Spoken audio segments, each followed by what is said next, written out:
What's up, everybody? Welcome to the Insurrection Inc. podcast. Thank you for listening, and we hope you enjoy the show.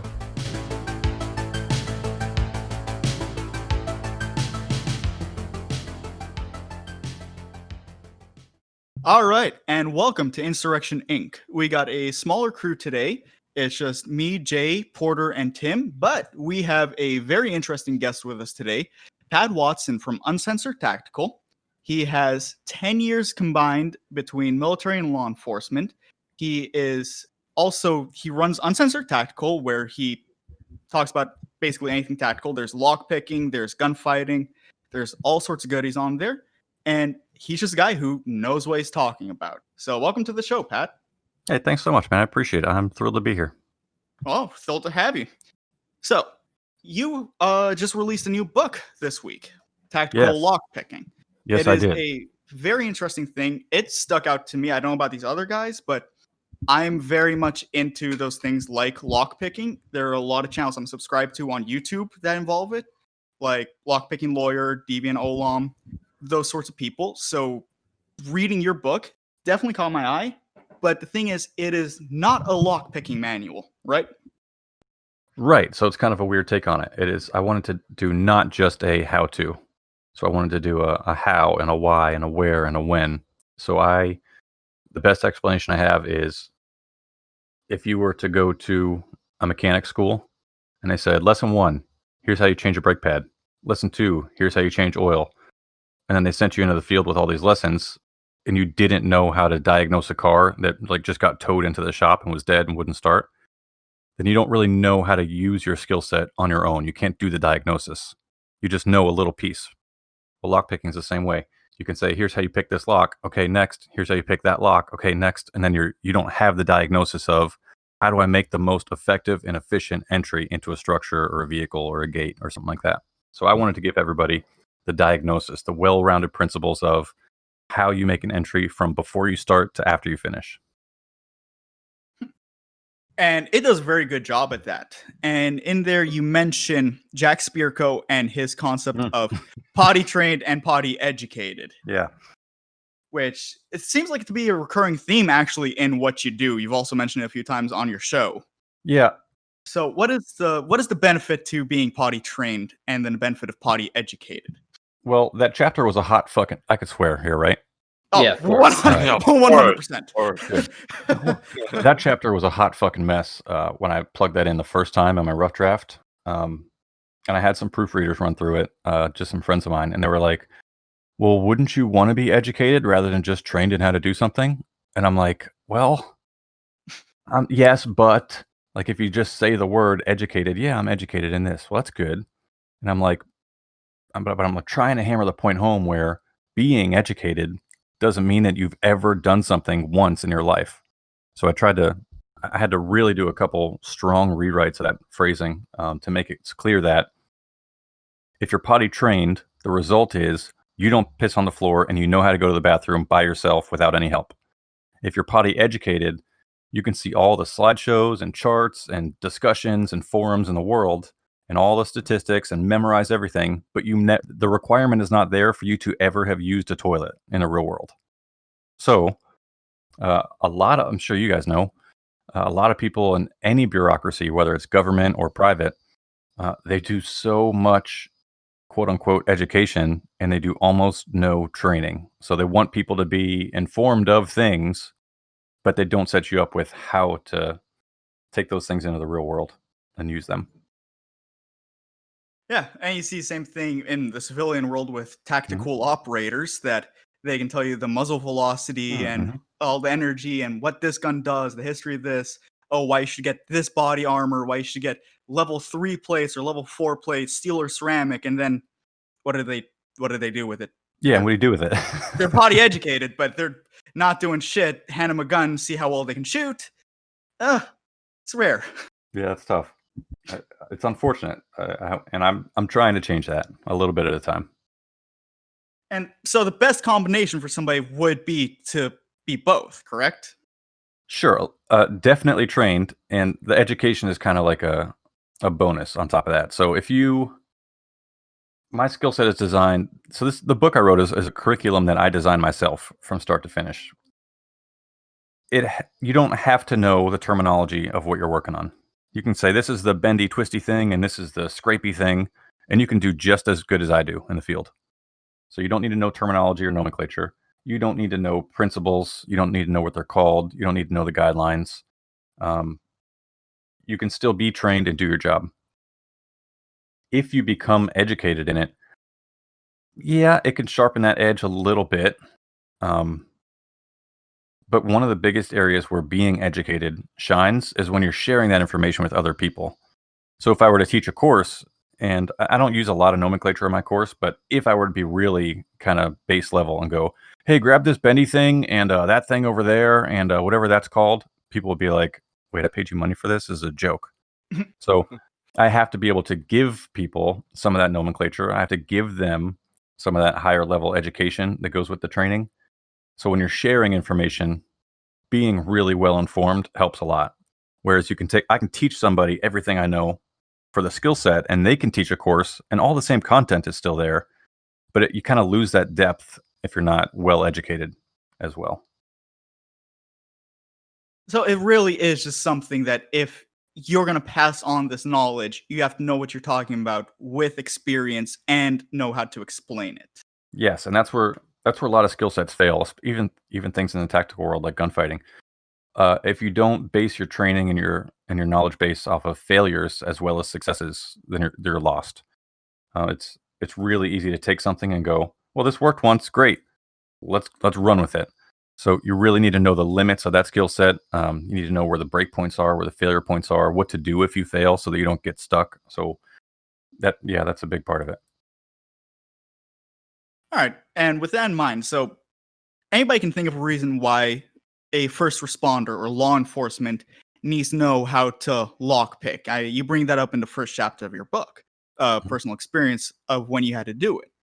But aside from first responders who need to have non-destructive entries somewhere, where does a civilian benefit from tactical lockpicking?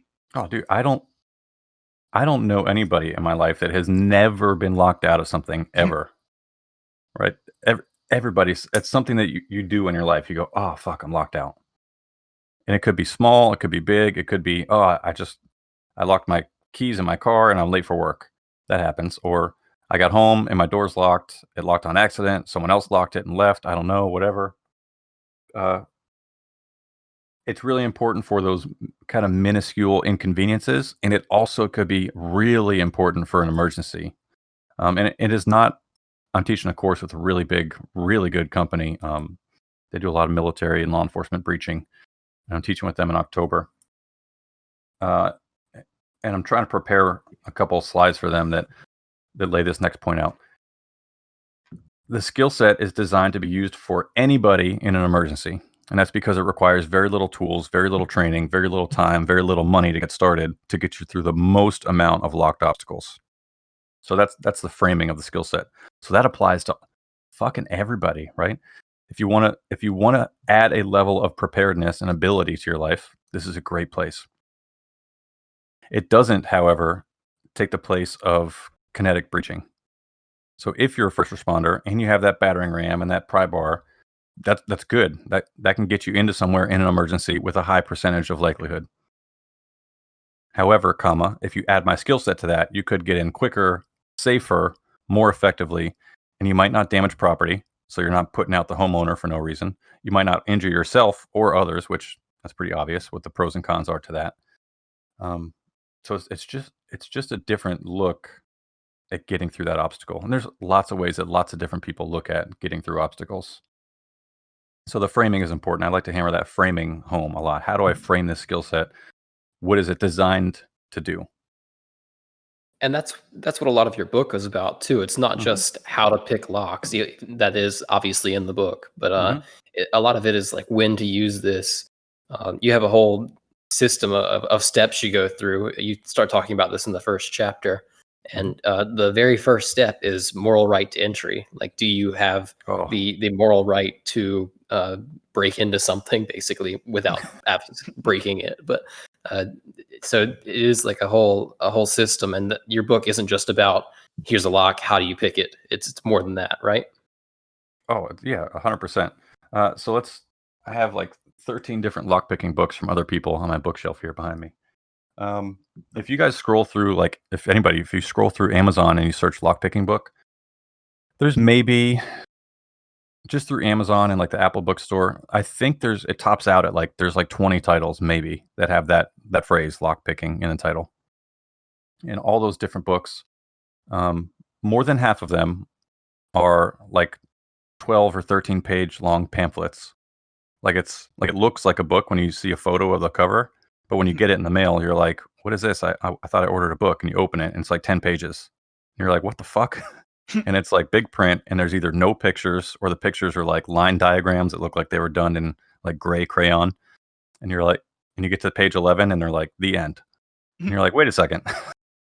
This says the entire system of lockpicking for you. You open it, and you're like, "The entire system, page 11, the end." I think maybe there's a mismatch between the title and the content. So if you look at other books, there's a couple that are really good. Anything you said, mentioned Deviant Olaf. You actually say his name with an F at the end. Oh, really? I don't know why either, but that's the way he does it. So he's got 2 books. They're the only 2. What I call it?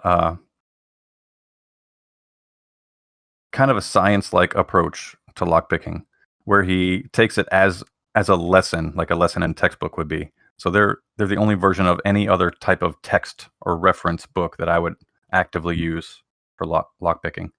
So the 2 books by Deviant Olaf are great. One of his is called Practical Lockpicking, no relation to my book, and the other one is Keys to the Kingdom. They're both great. If you guys have any interest in this skill set, besides buying the book that I wrote, I would highly recommend his too, to really fill out your collection.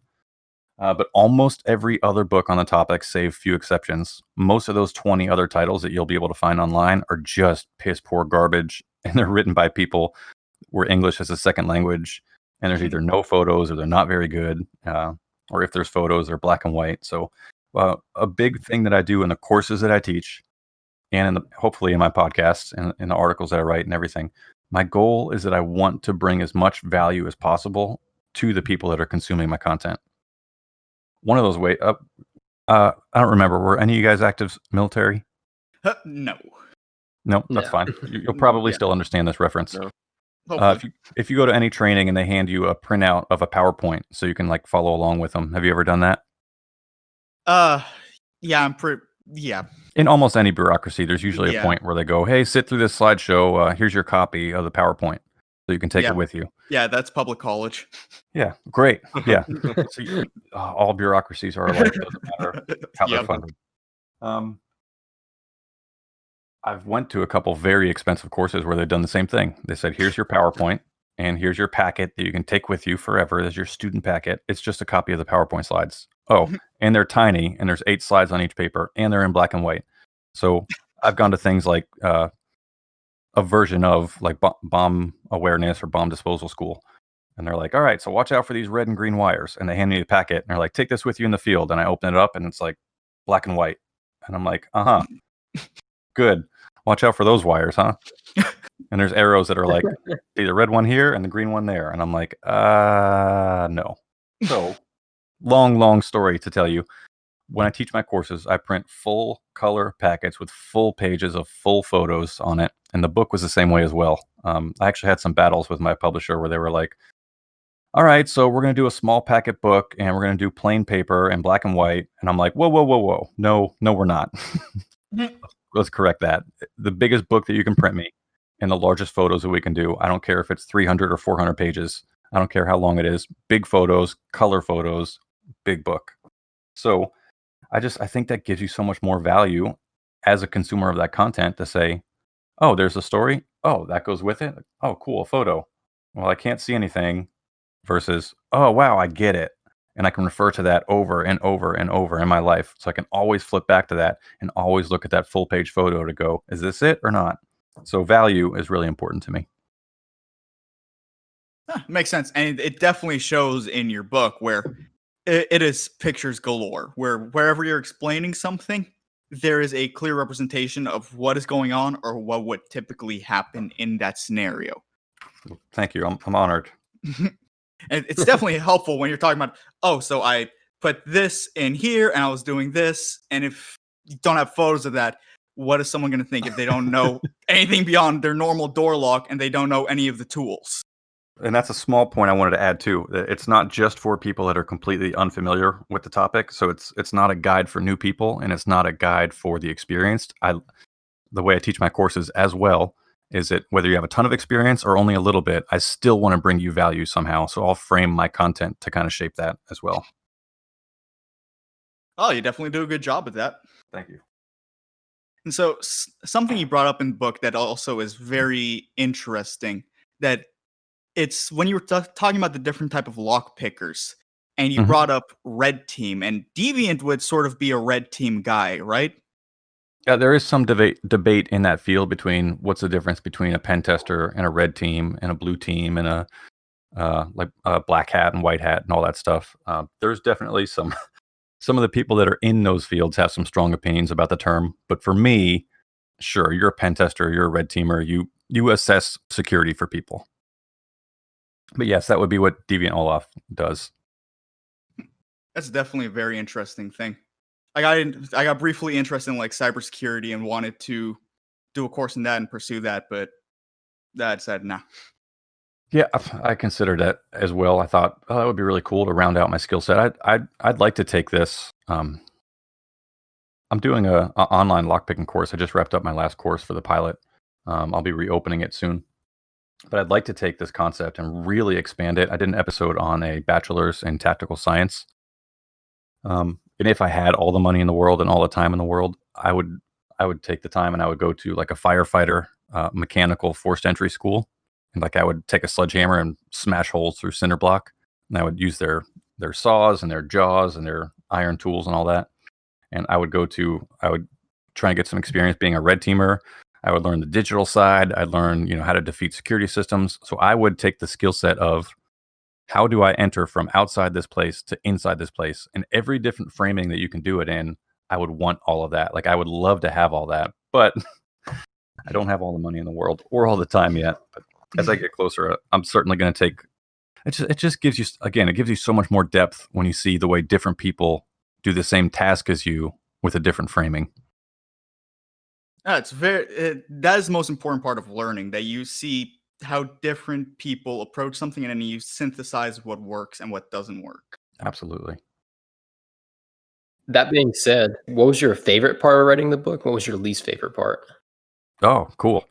I used to go on deployments and bring my laptop and I would sit for hours and type shit up, like just random shit. I love typing. I loved almost all of the writing.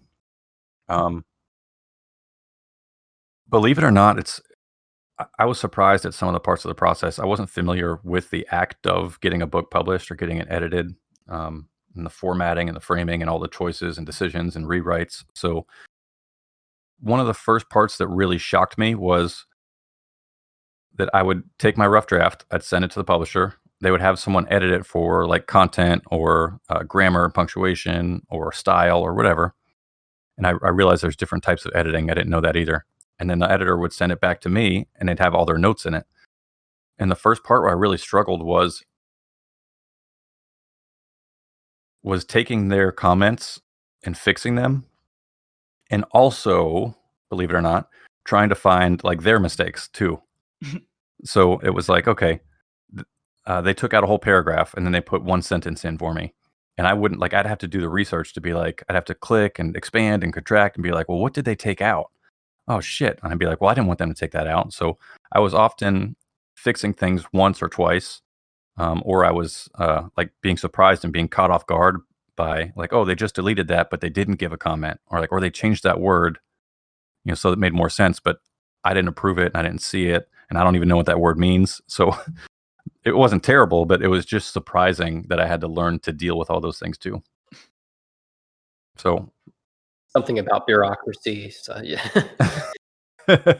Yeah.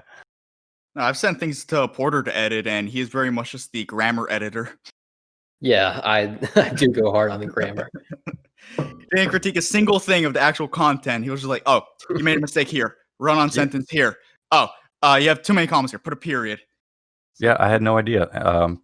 It was explained to me, and then going through the process really helped. But for anyone out there that's interested in writing a book, the first part for me was a content edit. So they said, all right, your rough draft is done. Great, give it to us. So I sent it in, and they said, here's what's going to happen. Someone's going to look at this, and they're going to say, based on the story you want to tell, are all the right parts included in the story? And are there any wrong parts that need to come out? And are they all in the right order? And so when they explained that to me, it made perfect sense. I was like, okay, this editor is going to move all these blocks around, make sure the right blocks are in, make sure the wrong blocks are out, and organize them for me. And that kind of gave me some relief. I was like, good, cool. Okay, so we're shaping the content of the book. We're shaping the story. We're making sure that the experience of reading makes sense. Then the next edit was, I believe the next edit was what you would expect, like basic grammar, punctuation, run-on sentences. And then there was an edit for design, which I didn't know exists either. So after all that was done, they said, okay, for this next, the third type of editing was, they took all the photos out at one point to do the word editing. And they're like, all right, we're going to put all these photos back in, but we need them the right size, in the right order. We need to lay out, like, we need to put all the chapter titles and subtitles on one page, and then we have to expand and contract the photos to make sure that the text doesn't wrap too far around to the second page, and so that your chapter doesn't end on one page and leave a blank page, and all that stuff that I had no clue about. So that was really eye-opening for me, seeing all the different steps of editing and publishing that, I just took for granted when I bought a book off the shelf. It was a lot of work, man, behind the scenes, a lot of work. Yeah, I didn't even think about a design edit. I knew content and grammar existed, obviously, but that's really interesting to hear about a design edit, because it's a pet peeve of mine when like a new subtitle or like subsection starts at the bottom of a page and the text for it starts on the next page, stuff like that. I'm sure is what they fixed. Yeah. Well, full disclaimer, there are still some errors in the book. I think there's a one page number photo reference error that's wrong. And there was a point where I was like, let's publish. Like, it's been long enough. Let's go. It was tough doing it at a distance too. So everything I did with it's a self-published book, but the publisher helped me to get it published, and now it's mine, self-owned and self-published. But there's still a couple errors, but hopefully the audience will forgive me for a little bit. Hopefully the content is worth it, but it's not perfect. Yeah, I'm sure it is. I'm sure it's just fine. Yeah. Yeah, most books, if you look really closely, always have one little mistake here or there that people never pick up on. So, it'll be fine. Or I'll get death threats in the mail, either way. Well, you're prepared because you are tactical. You had a typo. Thank you. They're going to use what they learn in the book to break in. Yeah. In my country, it would be legal to publish such a book, because technically you could basically teach criminals how to do it. But I think it's protected in the US because of freedom of speech. But I don't think I could actually buy it. Huh. You want me to ship you one? Well, you can ship me one, but I don't know if it's legal. Well, who cares, Tim? It's only illegal if you get caught. Well, that's true as well. Yeah. What's more important, being legal or being moral? Mm. Good one. Being moral. Wait, Tim. Depends if there's a paycheck. Yeah. Tim, didn't one of your friends just ship you something inside of a book? Whoa. Porter, calm down there, buddy. So, it's a little risky saying something like that. All I'm saying is you can send books in the mail in Germany and not get caught. It was just a book. It was just a book. Yeah. Everyone likes to make fun of Germany for the book burnings in the 40s, but we're doing that shit today and at a much larger scale, just digitally. So yeah, I would buy the paper version of my book so that at least if someone wants to take it from you, they have to pry it from your fucking hands. You can delete people's books with a click now. Oh, it's scary. They're going back and like editing parts out of old movies and stuff too, because it's not not in line with social justice or whatever. It's kind of terrifying. You can't freeze frame Aladdin without seeing, monkey fist outlines of, the dude's balls in his pants. Taking all the fun out of movies. Steven Spielberg took the shotguns out of E.T. and replaced them with walkie-talkies. Shut up. Are you for real? Yeah, he did that years ago too. He was like one of the first to do it. Oh. Now, just wait till they take the blasters out of Star Wars. That's a crazy liberty topic. So I had a huge revelation a couple years ago where I was out in the field and I was in the military, and it was a field training exercise for this particular story. And the exercise was take all the stuff from point A, get it to point B, do a self-enclosed full-scale training operation, and then go back to point A and go home. So it's just mobilize, go, do the thing, come home. It was an epic failure from start to finish. It was a huge clusterfuck. There was parts of the operation were completely scrapped because people fucked up or equipment broke or people didn't plan. Just all like there was a lot of sitting around. It was like, hey, we're supposed to do this. Oh, you're not going to do it. So just sit here for 8 hours and let the other people do it. Like it was just really poor. And our officers put a lot of work. Well, it looked like they put a lot of work into the planning and the briefings and the PowerPoint presentation of the brief. So we wrap up the whole operation. Then we're sitting in briefing a few days later, like a all hands evolution where just, the CEO of the unit tells everybody how great we are.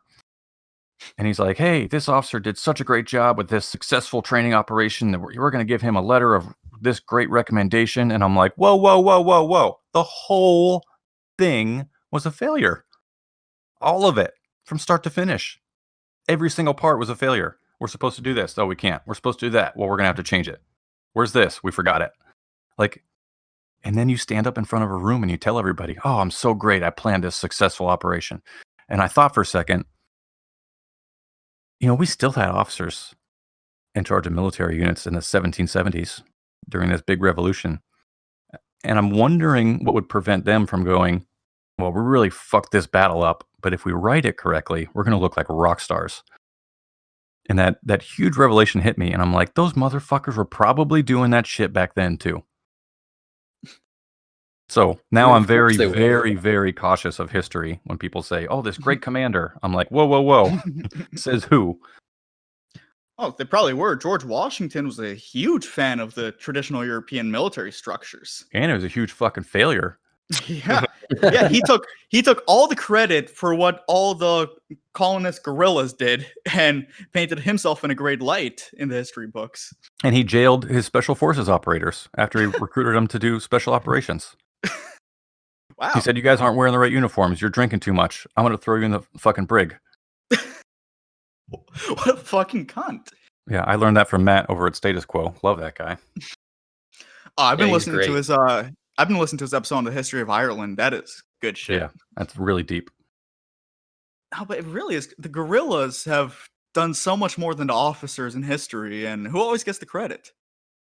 The people that write the history get the credit. No, that's may not have been active military, but one thing I know from anyone who was, officers suck.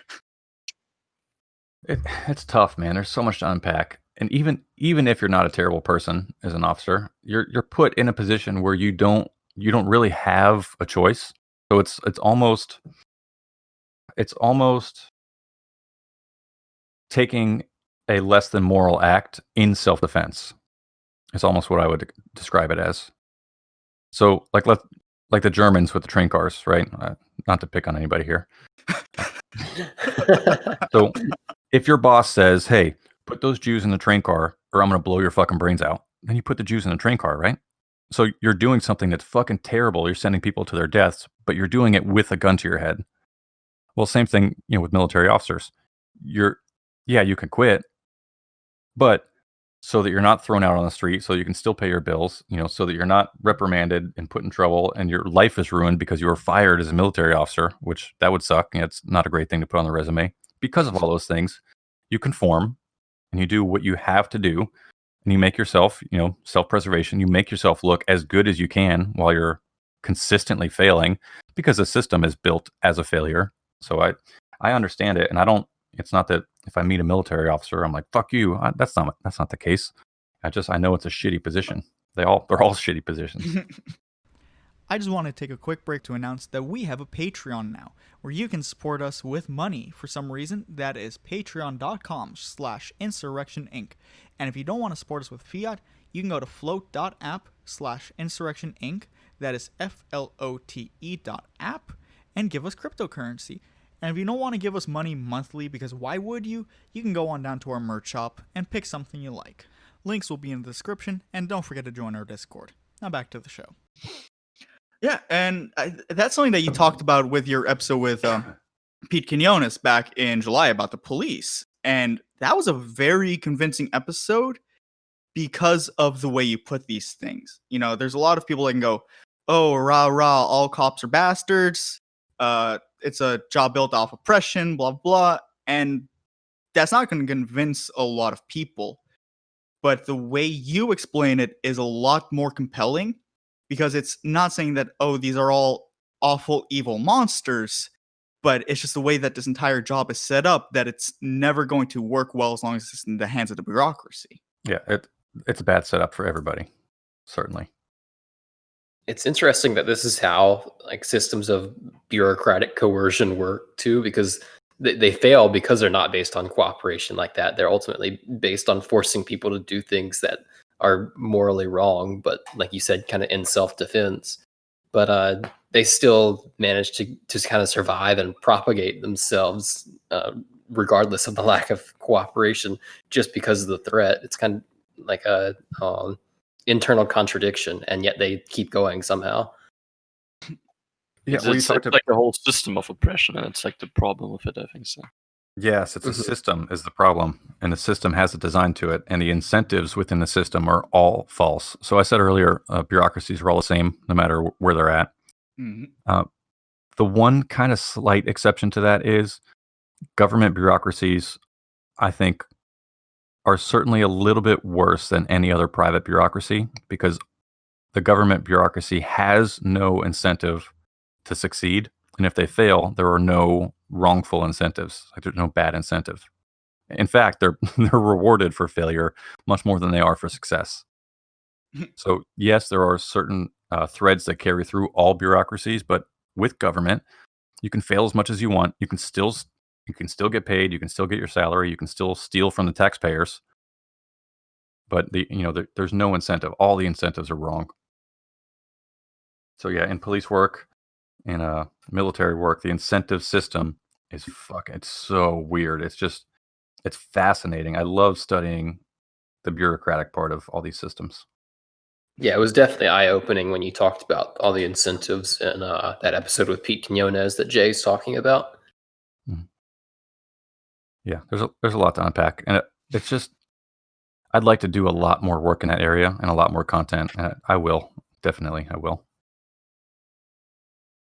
And bureaucracy, in my day job, I work in a sort of construction field, and the bureaucracy just does not change no matter where the hell you are.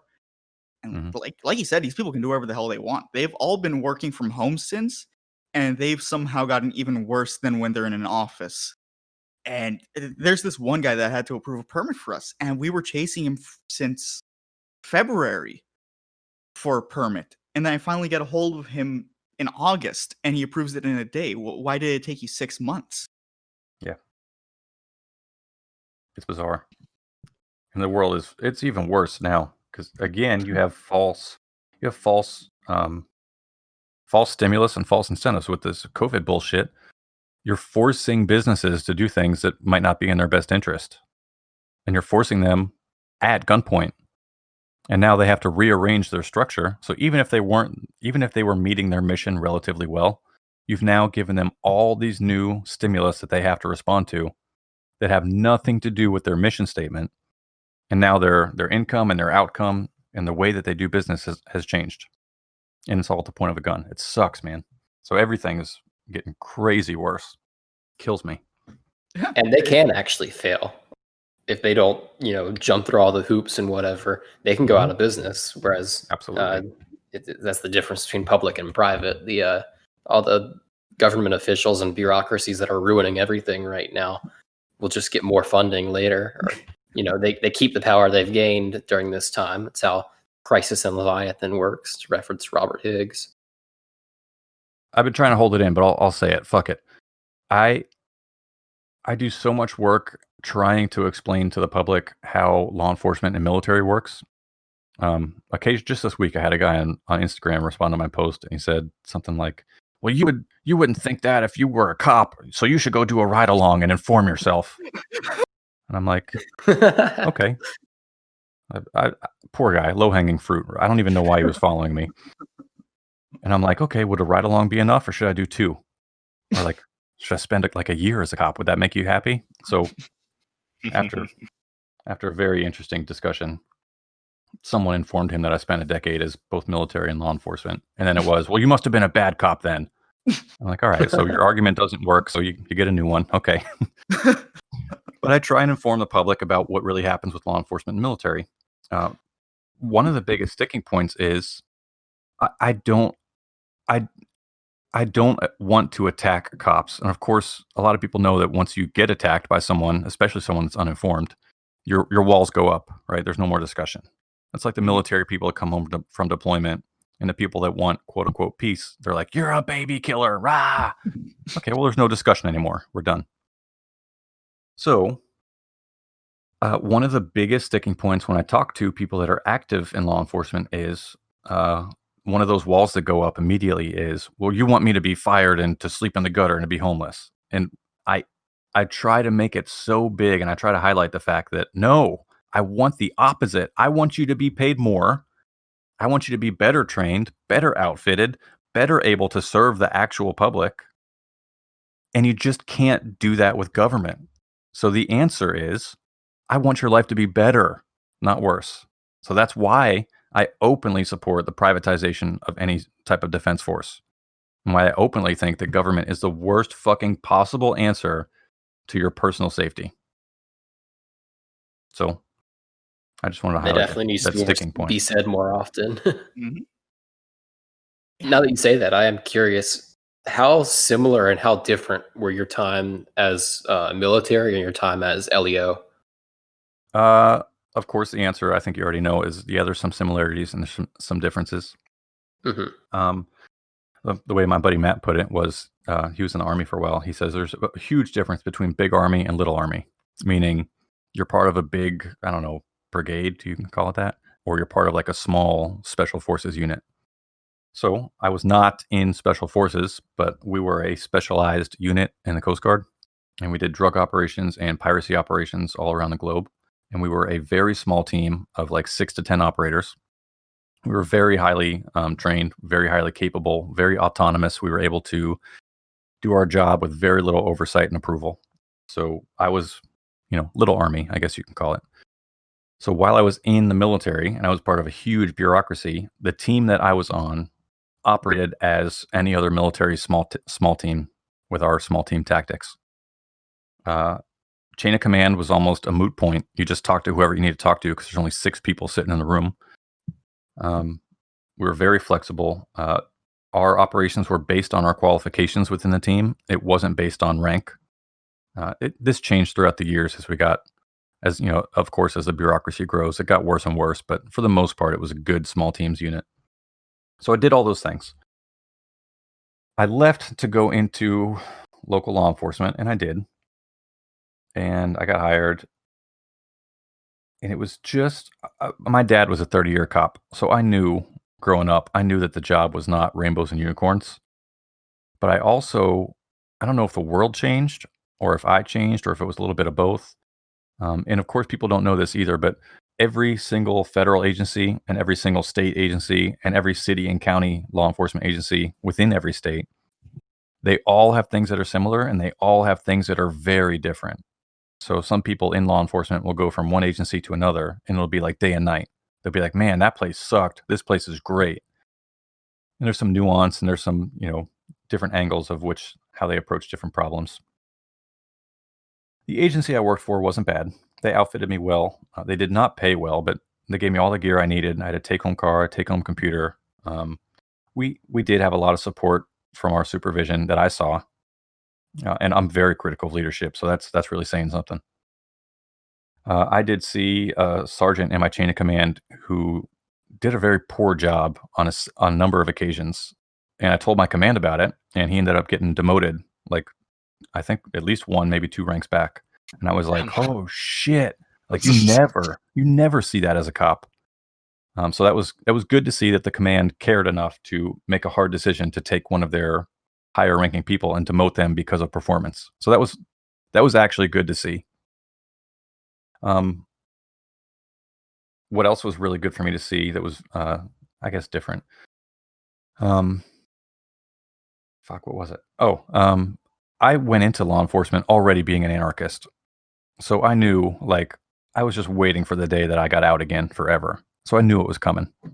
And I had a keen eye, and I was like, man, I'm going to see some, bribery and terrible people doing terrible things, and I'm going to speak up about it, and I'm probably going to get fired or quit. And, I had my eyes open before I went into that job.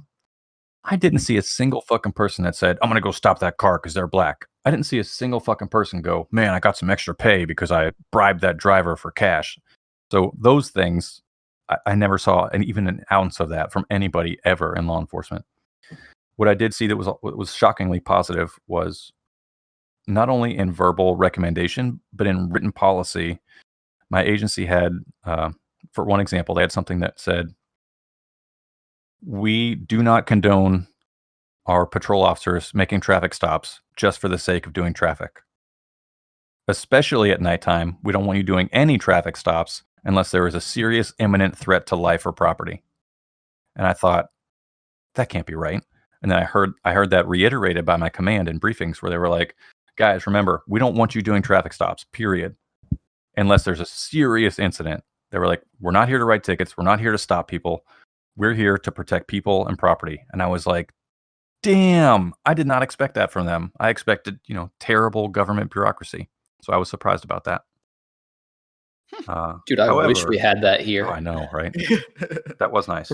However, it's not perfect, and it's still part of the bad system. You still have terrible laws. You still have, victimless crimes. You still have, false incentive-based policing, which is, there's nothing going on. Let me put myself on a warrant search, and I'll look up all the people that have active warrants from the county. I don't care what it's for. If a judge says arrest them, I'll go find them. I'll arrest them. It looks great because it's an arrest stat. It's easy because there's no paperwork. I basically handcuff them, fill out, sign one piece of paper and bring them to the jail. So it's quick, it's easy, makes me look good. But built into that, the lack or the input of incentives is I don't have to give a shit whether it's moral or not because it's someone else's responsibility to figure that out. So things like that still existed, which sucks. So there's still times when you go arrest someone for a warrant and you'd be like, you failed to show up for probation. And they'd be like, no, I did. And you're like, it's tough. It's not what the computer says. You're going to jail. I did see one of my partners have this exact conversation with somebody, and the guy's in tears. And he's like, bro, I met with him every single week for the X amount of months. And he's like, listen, man, my computer says I got to take you to jail. That's a scary fucking sentence, by the way. But that is terrifying. My partner goes, listen, what can we do here? And the guy's like, I have every receipt. He's like, I have to pay money to my, there's some sort of receipt system where he's like, I have to go there and get a receipt every time I talk to him. He's like, look, if you come with me into my house, I can show you receipts for like the last 7 fucking months. I haven't missed a single day. And my buddy was like, fuck, we get lied to all the time. So our defenses are, we show up, we expect that you're lying. That's part of the job. And that sucks too. But it was worked out where he said, listen, I'm not going to arrest you tonight. And the guy was like, oh, thank God. He's like, unfortunately, the burden is now on you. You have to get this straightened out. You have to call the courthouse. He's like, you got to stop whatever you're doing in life because tomorrow I'm not on shift and someone else is going to probably pull your name and they'll try and find you and they'll try and arrest you. He's like, so I'm not going to arrest you, but you got to figure that out. So yes, all cops are part of a system that fucking sucks, but I wouldn't say that, it's tough for me to say all cops are bastards because number one, their defenses go up. Number two, there's no conversation at that point. Number three, if you expect to build bridges and inform people and have an open discussion about how you can fix things, that's probably not your best start. No, I was just about to bring that up. Yeah. I get it though. I totally get it. I get both sides. I get that ACAB because if they say, hey, there's a riot, go put your riot gear on, you have to respond. Well, you respond. That means that you're in a position where if you still have the badge on, you have to do what you're told. I get that the system is bastardized in that way, but I mean, I was a fucking cop, and I am so goddamn pro-liberty. It probably ruins other parts of my life for me. But, I don't know. I'm just rambling. Too much coffee. I'm sorry. No, it's fine, man. Great. No, there's quality content here. Keep going. That is something that a lot of libertarians like to say, especially in places where they don't actually face any physical backlash for it. Like it's easy to find a random bootlicker on Twitter and be like, yeah, a cab, and just mess with them. But when you're actually trying to get a point across, it's not a helpful approach. And I think we need a lot more of what you're doing, which is directly reaching out to people. And another one that I really like to repeat often on my shows is that I don't think a lot of people in the liberty movement have a problem with people that are blindly pro law enforcement, right? We call them bootlickers, blue liners, whatever. In that same way, I think that if you are blindly anti-law enforcement, you are also not doing yourself any good. I have no debate that the system is completely broken and needs to be not repaired, but demolished, just gone.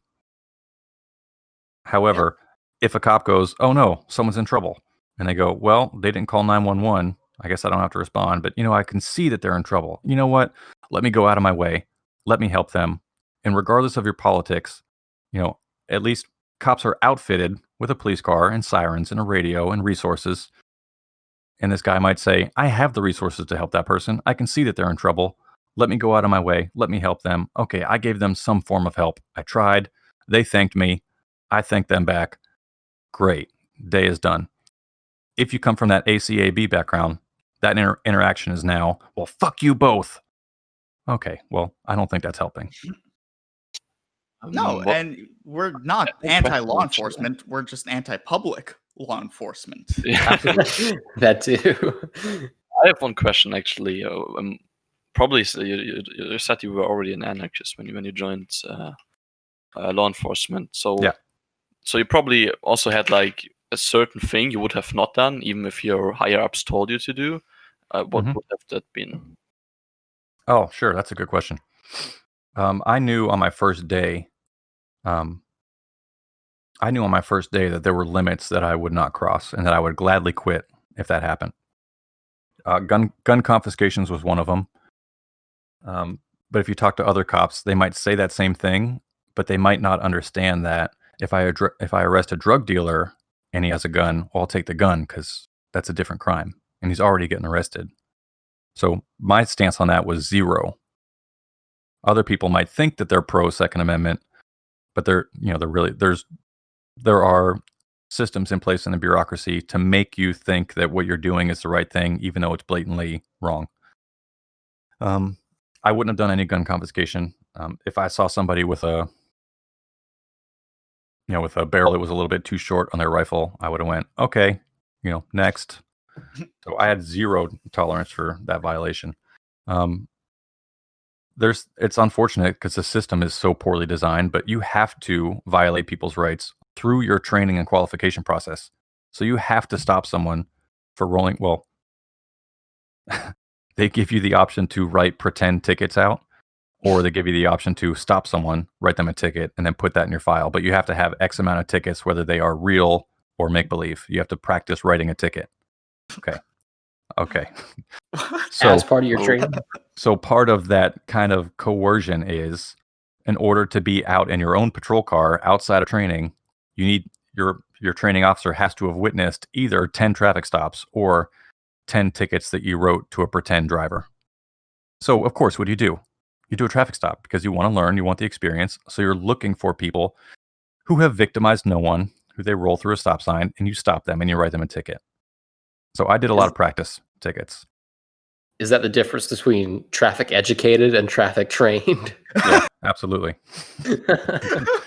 So you can already see it's real sneaky incentives, right? So they make it so that it's better if you pull someone over. So that would be, a victimless crime. If it were a regulation that you were regulating these streets and you're regulating traffic and travel, you wouldn't need someone with a gun to do it. You'd need an old lady with a little security car.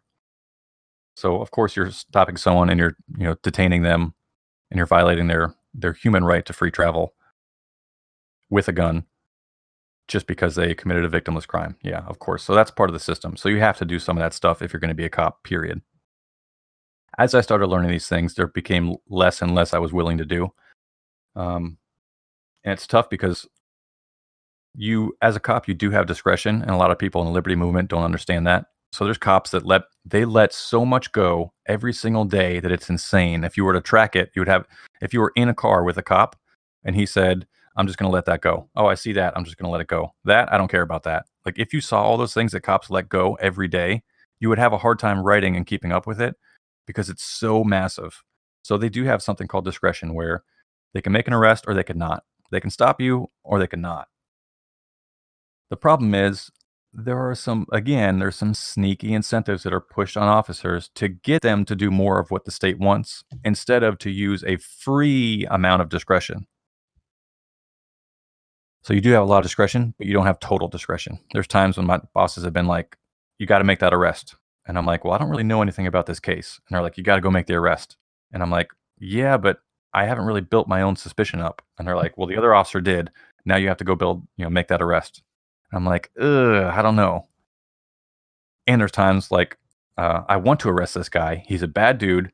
He knows that this is wrong. He needs to go somewhere. The only option for us is jail. So I'm going to take him to jail. And my bosses were like, we don't want you to do that. And I'm like, what's going to happen if I don't? So the argument goes both ways. Sometimes you want to arrest and sometimes you don't. And your bosses or your agency will kind of lay that heavy hand of coercion, while some things you might be allowed to do some things, but you probably shouldn't if you want your career to continue to exist. So to answer your question, the things I wouldn't have done: gun confiscation, detention without what do you call it? Like a detention camp kind of set up. Like, God forbid something crazy happened. Like we detained a Japanese in the 40s. If they said, "All right, everyone that is wearing a red shirt, go put them in that camp," I would have been like, "Well, of course not. Obviously not." I also didn't do. It's crazy how people forget about that. Yeah, Like we had concentration camps in the United States. Progressive hero and 1942's Camp Counselor of the Year, FDR. Alan Dershowitz to my face said that never happened. Yeah, of course. He's a constitutional lawyer. So, we didn't have concentration camps here because we didn't have a word for that. I have one more question. What about illegal immigrants? Tim, I'm going to answer that, but let me give you a real answer to the last one that was just asked to me. What wouldn't I do? There's a very specific scenario that I would not have stood for.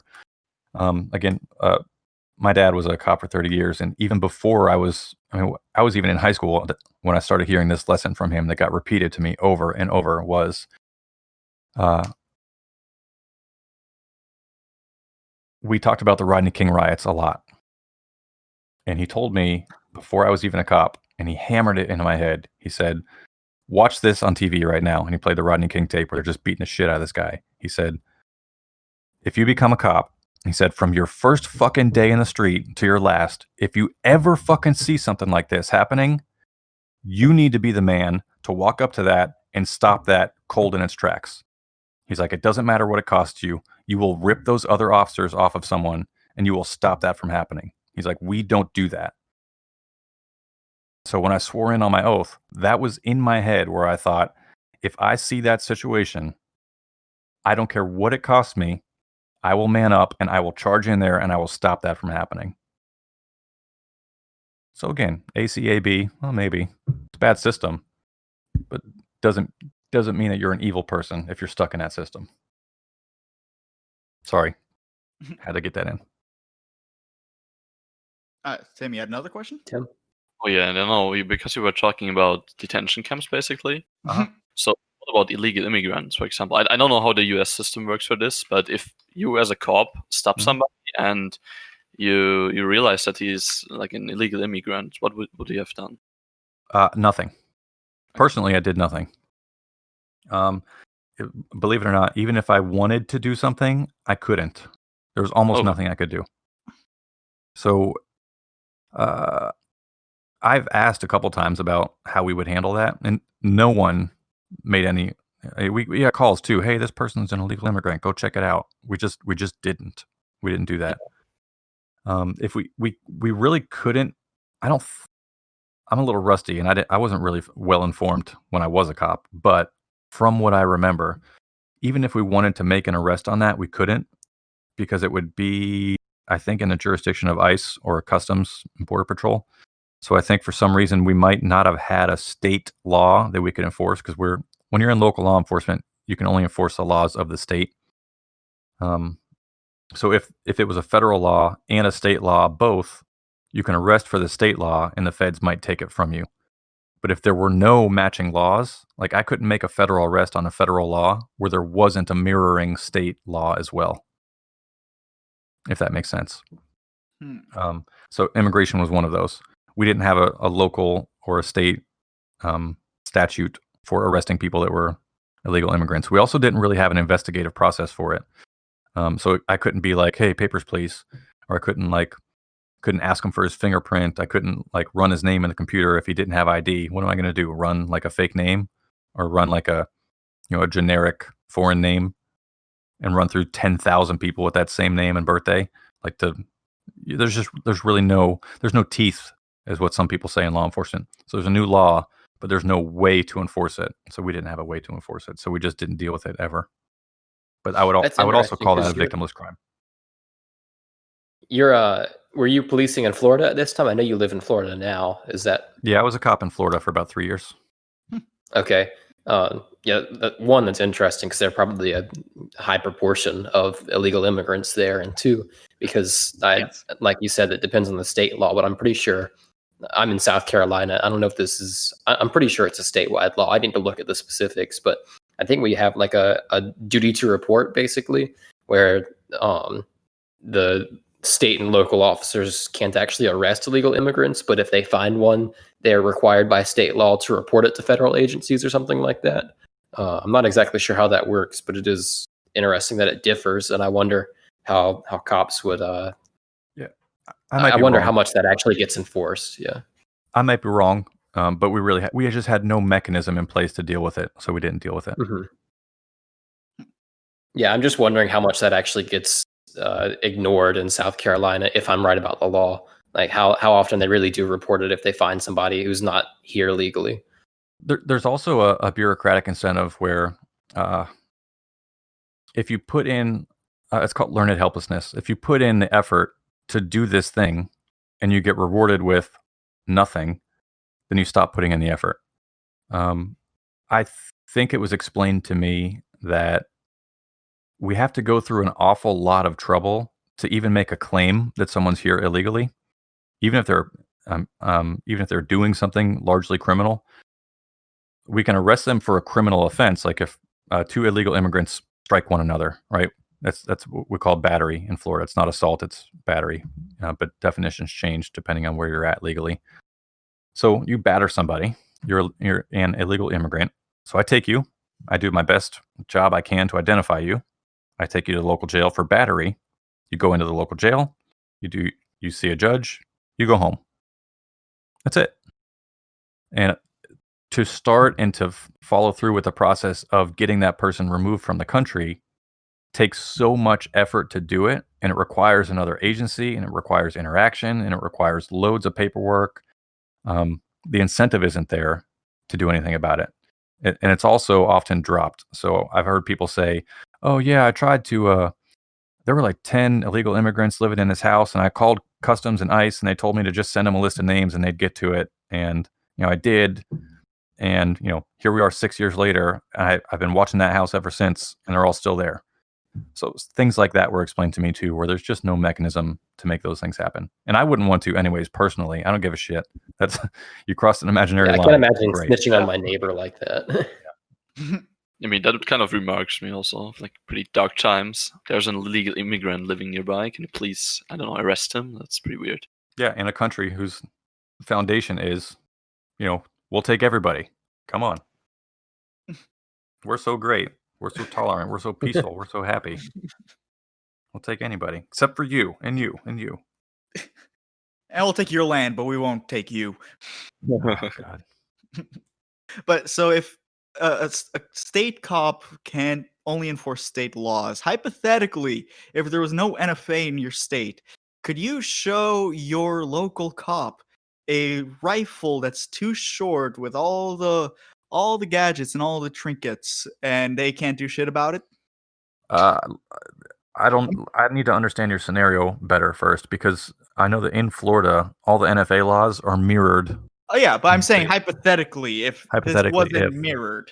if it wasn't mirrored, Yeah, let's say you're in Arkansas where there's no mirror for the federal NFA. And then you come in and you do all things that are technically illegal by the NFA, and then you show it to your local cop. Can he do shit? I think in that scenario, and again, I'm not the fucking expert on this. I've been out for a while. There's two things. One, I know that you can pass information to another law enforcement agency. I don't know if you can detain to hold. I think you can detain to hold for another agency as well, but you can't arrest. So there's some weird things going on with that. Fuck, what else was I going to say? I would like the answer to be no. Ain't shit you can do, but I don't know. As it stands, kids, if you did anything in your garage, keep it in your garage. Man, how fucking wild is it? And that's funny too, man. There's such a big disconnect inside people's brains. That's why I spend so much time trying to do insight and perspective, especially to military and law enforcement people, because they're in these positions where they can do the most, they can be prevented from doing the most harm. But it's just, the disconnect is so fucking weird. Hey, swear to defend and uphold this Constitution. Yep, you got it. Number 2 in the Constitution, right up there next to number 1, you shall not infringe people's right to bear their arms. Okay, got it. Okay, this guy's got a rifle that's 14 inches. Take him to jail. I'm like, what? How? How does that make sense to you? And then, like, they're the same people. America, yeah, founders. Red, white, and blue. Ugh. The Democrats want to take the guns. Could you imagine if this was 1776, how much better we would have won that war if you were only allowed to have a musket of longer than 29 inches? No, you sound like a fucking idiot saying that. Why is it any different today? Oh man. All right, we're running up on an hour here, and I know you said about 1:30 you got to get going. So I do have one question left. I got a little bit more time. What do you got? Stratty, one of the other members of the pod, couldn't be here today. He did have a question. He gave us a question that he wanted us to ask yesterday. I wrote it down for him. He says, I grew up in a very militia-heavy town, and Soldier of Fortune magazine was a big deal and would regularly show up to gun shows here. What are your thoughts on them as someone in your field? I remember my dad always making fun of it. Making fun of what, Soldier of Fortune? Soldier of Fortune, yeah. The magazine? Mm-hmm. I don't know if I was in an article full page photo or if I was on the cover. I can't remember. But I don't know anybody there. I've never read that magazine besides the article. Oh, I know what it was. I was my photo was the full page spread for one of their articles, but the article wasn't about me. It was about somebody else. And I thought, that's great. That happens a lot. I don't have any thoughts about the magazine or the organization. I really don't know much about it other than it's a magazine. So that's my answer. I don't know. All right, cool. I think that's bad for him. So. What even is that magazine? Like, he's mentioned militia and mercenaries and Stratty. I'd never heard of it. He explained it a little bit yesterday, but I didn't look it up. So is that just like a gun magazine for people like mercenaries, or he said something about like hiring?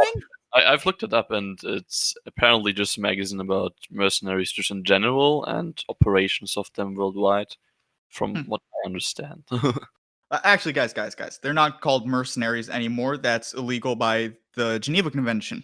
They're private military contractors. CMC. Yeah. Same shit, different name. But anyway, so why don't you tell us about your plugs? Tell us about Uncensored Tactical. Tell us where we can find your book. You can head to the website, uncensoredtactical.com. That's home base. Everything should be there. You could find the book. It's called Tactical Lockpicking. Very original title. You can check that out on Amazon. There's currently a problem with the link for the physical copy, but that should be up and running in a day or two. So you can get it on almost any digital platform, almost anywhere. And physical book will be up on Amazon shortly. I can also give you a tertiary party. There's another website that'll have a copy today. You can order a physical copy if you want. I'll send you guys those two links. That's it. I got a podcast. I got a YouTube channel. I'm on Instagram. If you want to connect, send me a DM. It's Uncensored Tactical. Pretty easy to find. All right. And your courses, are they online or are they in-person things? I have in-person courses. My next one's going to be in October with energeticentry.com. If you guys are able to make that, it's a fantastic facility. It's going to be a huge return on investment. It's going to be a really good time. It's going to be 2 days of just doing all sorts of weird entry stuff. It's going to be a lot of fun. So I would love to get you signed up for that one. I also am going to be opening up my online training course again in a few months, probably closer to the beginning of the year. But you can head to the website. That's home base. You should find everything there. All right. Awesome. Well, thanks for coming on the show, man. This was a great time. Yeah. Yeah. It's been a Thanks, blast. fellas. Appreciate it. All right. And thanks everybody for listening. Have a great day.